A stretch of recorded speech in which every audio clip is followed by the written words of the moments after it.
Guys, welcome back. Today we're going to do Justice League Gods and Monsters issue number one by DC Comics.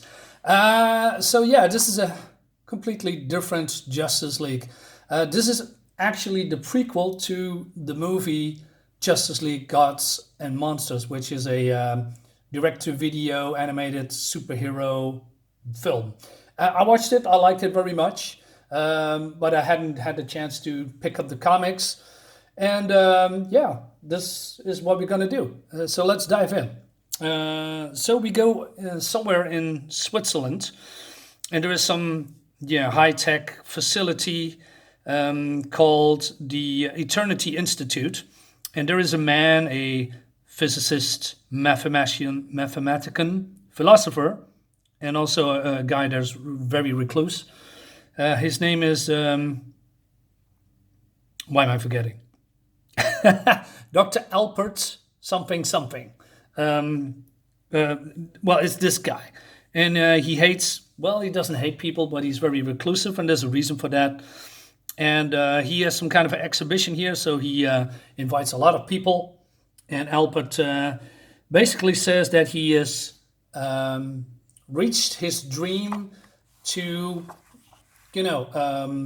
enhanced human lifespan, cure disease, etc. You know all the spiel, and we see all these pictures of these women that are sick and dying, and then he experimented on that, and now they are very healthy and strong and young again, and he calls them the forever people. In the meantime, we see a young girl is getting kidnapped, and then Batman comes, and he, takes the attacker down and bites him. Well, yeah, because in this universe, this Batman is actually Kirk Langstrom, and maybe you heard of that name. He is Man-Bat in the original universe, and he's now a turned vampire. And he has also vampire, powers, but he's more like they call him a pseudo-vampire, whatever that means. And so there's that. And he brings the girl back safe to her house, and her mother is very pleased to see it. But the problem with Kirk is he needs, just like every vampire, blood. And he reminds me a little bit of Morbius. His origin is almost similar to Morbius. Experiment gone wrong, curing something and then turning himself into a vampire. Stuff like that. Moving on, we also see the introduction of the new Wonder Woman, who is now helping people, and there's a helicopter crashing down, and she saves them, and then all these reporters are here, and television making clips of them reporting her, and because they haven't seen her before, she's new, etc., etc. And then we also meet the new. Well, before we go into that, she is flying, but also teleporting, and we see this sound effect, boom. She has a boom tube, yes, because Becca, I forgot to mention that, Becca is, if I remember correctly, the lover of Orion, who is the son of Darkseid. In this universe, he died, and then she became Wonder Woman, and then she's meeting up with this universe Superman. And this is not the Superman we all know and love. No, this is Lor Zod. Yeah, so this is a Zod, but he has been, raised in Mexico, so he's also from Mexican heritage or something. I mean, he's not really Mexican, but he's been raised in Mexico, and he's calling himself, I don't know, what's his name? It says somewhere, I forgot. Hernan, yes, it's Hernan Guerra, now I remember. Anyway, so they have a small little chat here, and then he is happy to see her because he, somewhere in France, he has, have a fling with her, and he says, hey, we belong together, and I'm happy to see you. But Becca, she is, come from Apocalypse. She doesn't take that very well, and she says, just because I'm the only woman who won't break in half when you take her to bed doesn't mean we belong together. And then he, gets his ass kicked. But in reality, Superman is stronger than this one version of Wonder Woman. But And there are some things going on, criminal activity. Superman bursts in because these people are shooting people, and then he murders every one of them because, well, like I said, this is a Zod. Has not the same values as Kal-El. Maybe he's raised differently, I'm not sure. But he basically uses his heat version to burn every last of the criminals. And even the reporter says here, there's a terrible stench in the air, like burning flesh. And then Superman comes and he hovers there. And the narratives here says that that's his posture, the arrogant gleam in his eyes as he scanned the crowd, the smug entitlement as his in his voice as he spoke. This man, if he was a man, wasn't one of us, and he didn't want it to be.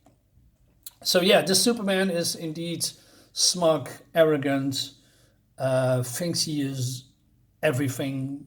There is no equal to him.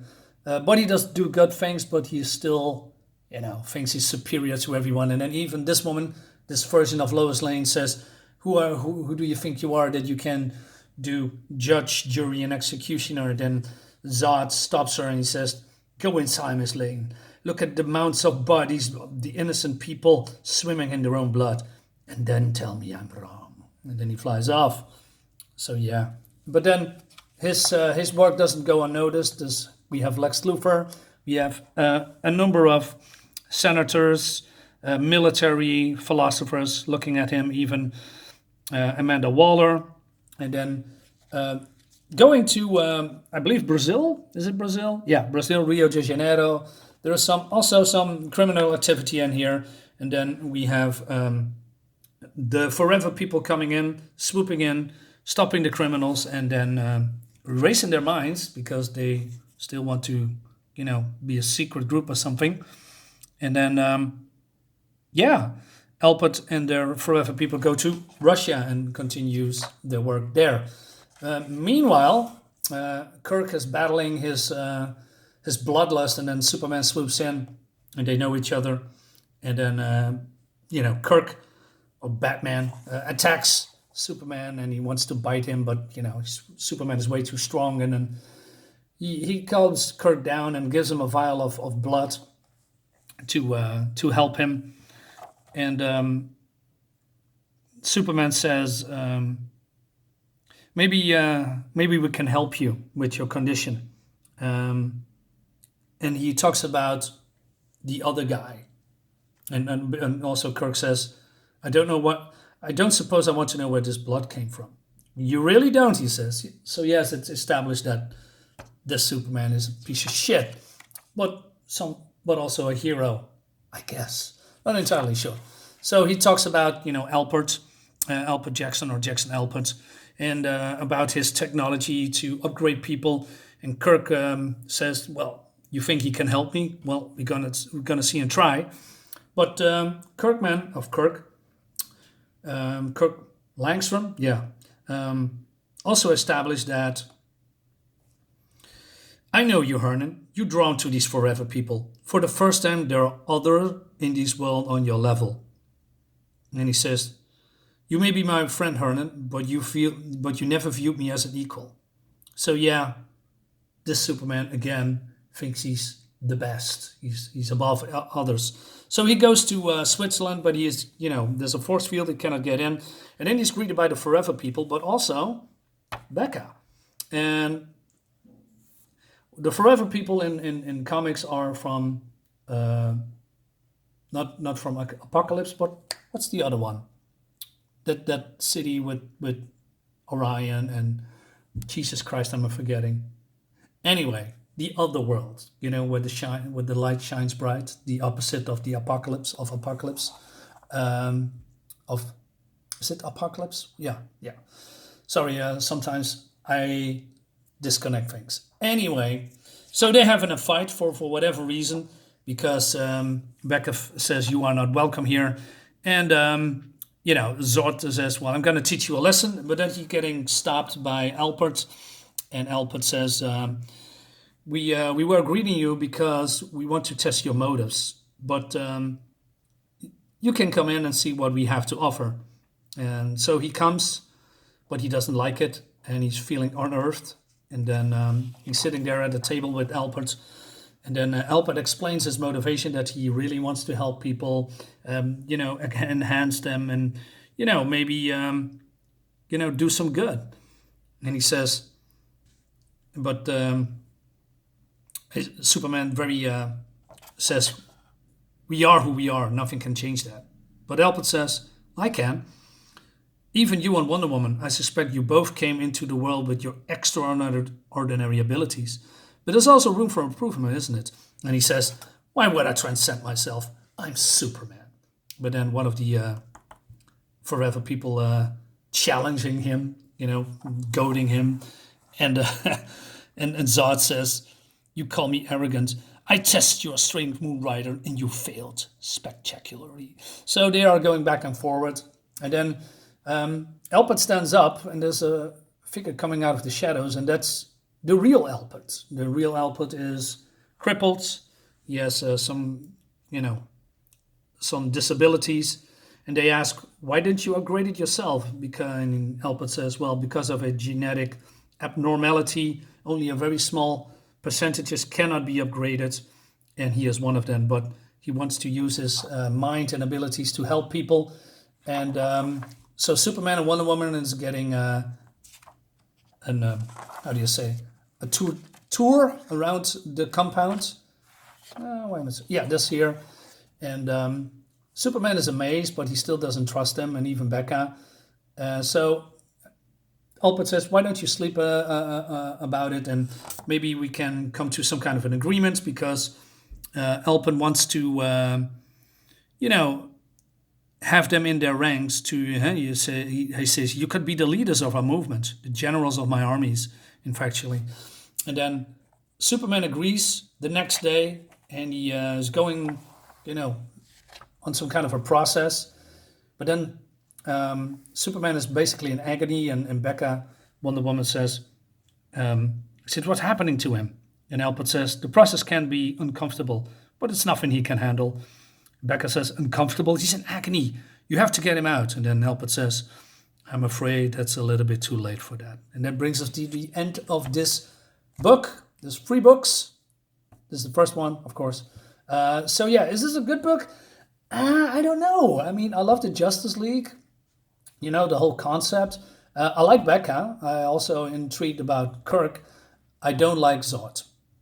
Maybe because I'm don't like people who are arrogant and think they are better than themselves. And he posing himself as a hero while he is, doing other stuff. And normally I don't mind people like that. We have the Punisher. He's killing too, and there's a lot of other quote-unquote anti-heroes doing stuff like that. But somehow, I don't know, I can put my finger on it, but this guy irks me. He rubs me the wrong way. So, and is the story fun? I don't know. I want to know what happened to him whilst he's in the tube, if he actually get an upgrade. So we'll see. So it's a bit 50-50. Let's leave it at that. It's not good, and I like the art. Art is good. It's been done by Dea Matisse and Bruce Timm, and these are very, very good writers. The art is by Tony Silas? Don't know. But yeah. So if you haven't checked you can skip the comics and go straight into the movie, the cartoon. It's definitely worth it. It's very fun. Anyway, that leaves this the conclusion. Well, I have nothing more to add, so let's leave it at that, guys. Thank you so much, and see you next time. Bye bye.